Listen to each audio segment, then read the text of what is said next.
Okay, good morning and Happy New Year. Welcome back to another episode of Who Charted. I am Dan Russo, Co-CIO here at Potomac. Hope everybody had a good New Year, first full week of the year kicking off here now. So let's get right to it. A few things that I want to touch on today. I think bigger picture, the market is in a pause that refreshes, and that's bullish. I think that we're going to have some fun here today, poking holes in narrative-based investing again. We'll use crude oil as an example, especially on the heels of the weekend news out of Venezuela. But let's jump into it as we always do with the S&P 500 and the NASDAQ 100.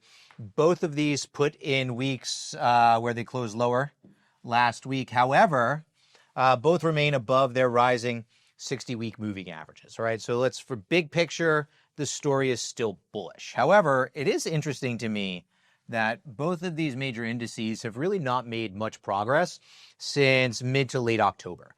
To me, this is a pause that refreshes. We've had a massive run off these April lows around the timing of the tariff news. And if we think of it as a sprinter or any kind of runner or anybody doing physical activity, you've come out of the box hard, right? You have a lot of momentum, right? Eventually you start to get tired. You need to pause. You need to take a breather. And I think that's what's happening here now in the markets. Both the NASDAQ 100 and the S&P 500 grinding sideways. Let's call it consolidating within the context of a broader uptrend as both 60-week moving averages continue to trend higher. Perhaps more importantly is the fact that the equal weight S&P 500 is also trading near all-time highs. Not quite the consolidation that we're seeing there. We have this buffer zone between 7,600 and 7,800. I think as long as this index is above that level, it's likely heading higher, okay? Why is this important? Is because this is the equal weight index. We've talked about it time and time again, right? We're not looking, this is not the Mag 7, this is not the top heavy, this is not tech is 30% of the S&P 500. This is every stock, all 500 stocks contribute the same to this index. So the fact that this is trading near all-time highs points to broad participation in the market, all right? That participation flies in the face of everything that the breadth bears have been telling you. It's only 7 stocks, right? The market is top heavy. It's nonsense, right? It's lazy analysis. We've touched on this time and time again. Participation here in the market is strong and it's global, right? And I think that this is the biggest change, 2025 and now into 2026. This is the biggest change from what we've seen over the past decade and a half. Is now we have global strength. The ACWI ex-US ETF, so global markets broadly, ex the United States, all right, trading here above a rising 10-week moving average. So think of that as like the 50-day. Perfect test of that moving average 3 weeks ago before rebounding to close higher. And now for 2 consecutive weeks, we have seen this fund open near the low of the week and close at the high of the week, right? An indication that investors want to take risk over the weekend, all right?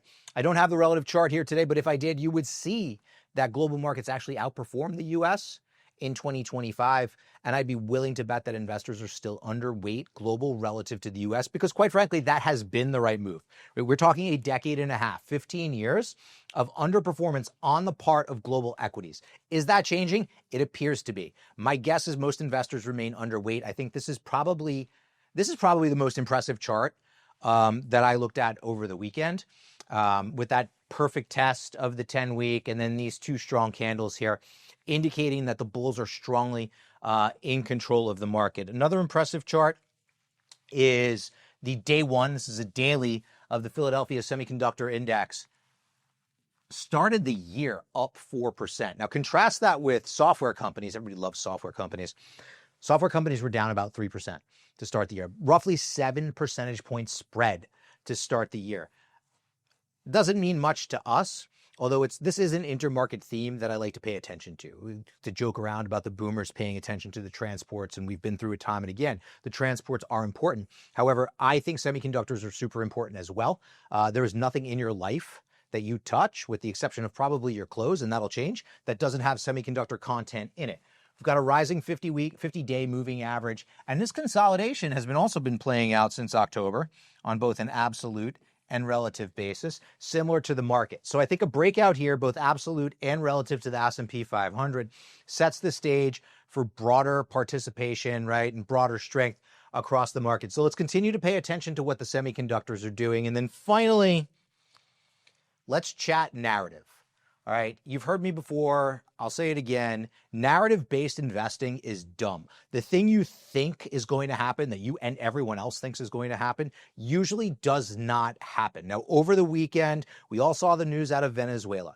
From a market's perspective, the key theme is oil, right? Venezuela has a massive amount of proven reserves in the ground, right? And the thesis is that you hopefully will be able to tap into those, right? And by we, I mean the global energy infrastructure will be able to tap and get that oil out of the ground. Well, that amount of supply coming to market should, in theory, crush the price of crude oil.